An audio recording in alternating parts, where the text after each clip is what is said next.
Hi everyone, it's Hart here, and today I'll be doing my review on Central Intelligence with Dwayne Johnson and Kevin Hart. It was a very good film. I went to see it with a few friends of mine who we've been to see like the midnight showing of Avengers Age of Ultron and quite a few other films. They're very similar minded to me, and yeah, they kind of agree with what I'm about to say, which was that the film Central Intelligence was actually very good. It had very mixed reviews on certain websites, beginning with I and ending with D, but I'm not going to mention it because there's loads of copyright rubbish that I don't really want to go into. But yeah, so yeah, it was a very good film. I'm glad we went to see it. We were going to go and see Independence Day 2, but I had heard that that film was just like a modern, bigger but worse, non-original idea that was basically a copy of the original. So yeah, so Central Intelligence starts off with like Kevin Hart being the cool kid and Dwayne Johnson being the bullied kid, and then it comes to like modern time where everyone thought that Kevin Hart was going to do really well, but it actually turned out that he was in a quite, well, he classed as like a boring job. That actually turns out to be very important to like the rest of the film. And yeah, Dwayne Johnson, he goes from being like this like overweight bullied child, well, I say child, but like senior in high school at the start of the film, to actually being like, as he is, the massive fucking meathead. Oh, excuse my language. But yeah, so yeah, it's definitely worth watching. Only come out this week, so yeah, give it a go, and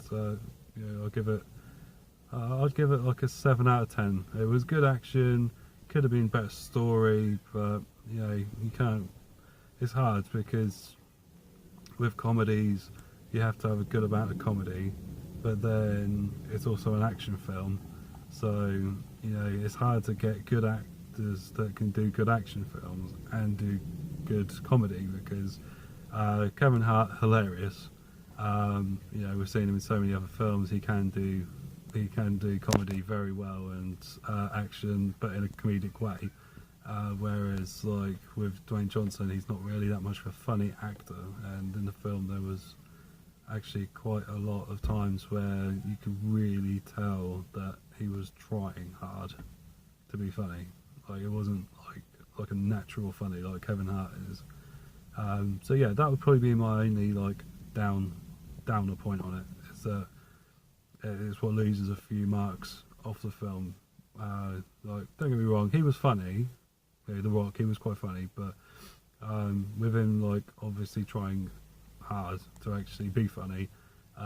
Plus, I guess who the main baddie was about just over halfway through the film. Like as soon as you saw who the person was, I won't spoil it for everyone, but as soon as you saw who the person was, it was his partner. Oh, well, I just said it anyway. Who cares? Yeah. So the way I think of things is that if you see a film and then an actor turns up that you recognise but isn't a major part of the film at that point, he normally ends up being a major part of the film, and this was no exception. The bloke isn't that big an actor, but I did recognise him from being a leading role in another film, and you don't normally get leading role actors in other films unless they've got like at least a slightly important part of the film. So yeah, so that's what knocks it down from 10 out of 10 to 7 out of 10. I might even go as far to say 7.5, but I wouldn't go any higher than that. So yeah, worth watching. Definitely best film in the cinema this week. Like I said, Independence Day 2 was out, and Now You See Me 2 is out, but once again, it's sequels that, from what I've been told from other people, are not as good as the originals. So yeah, for an original and a very good film, Central Intelligence, big thumbs up. Definitely go and see it. So yeah, so if you like my review, please give me a thumbs up. If you're not subscribed already, please subscribe. The more you show support to me, the more I can like better myself with comments and everything you give me. It all helps to make the channel even better. So thanks for everyone that's already subscribed and supporting the channel, and I'll see you all soon. Bye.